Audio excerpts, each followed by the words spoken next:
Flat out, it made me angry. Just the numerous amount of times that it's occurred, it's very difficult to see it again. In the matter that it took place for 9 minutes, you're just sitting there and watching like he's dying right in front of you.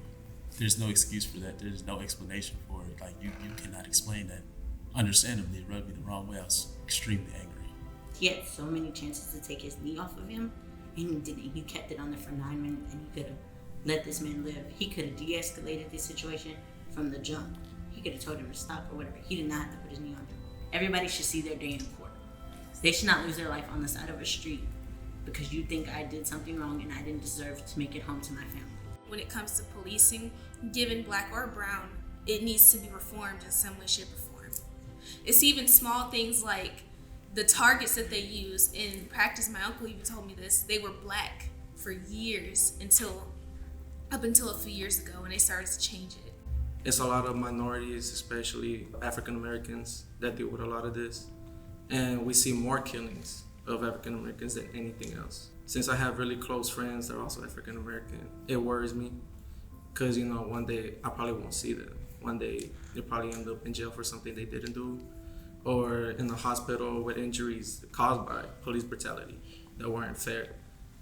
I've always been taught that with my stature, since I'm automatically taken as a threat, that I have to tone down how the assertiveness I might have in my voice, the confidence I might talk with, or that I might even walk with, because that threatens, an officer, or that threatens somebody that doesn't know me.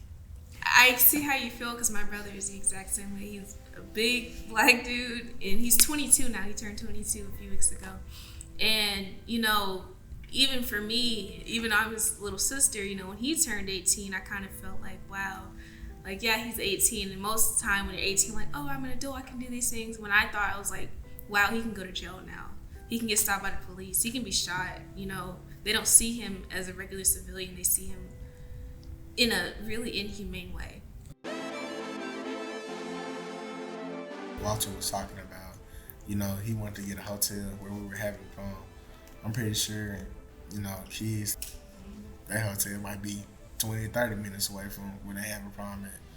They might be going 20, 30 minutes to a restaurant versus we're trying to play it as safe as we can. Either I'm gonna get a room at the prom, so like I'm not going anywhere. Like as soon as we done, yeah, I'm gonna go there. We gonna chill up there. Or if I do go somewhere, it's no less than like 5 minutes max. Like we're not going far. We're not doing too much, just out of caution.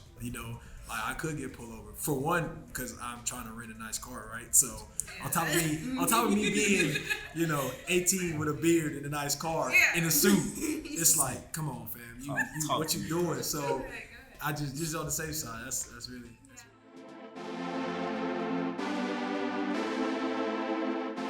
I feel like this should just be the norm. The norm for if a police takes the life of a civilian, then he should go to prison. You shouldn't feel as if you are a judge, jury, and executioner.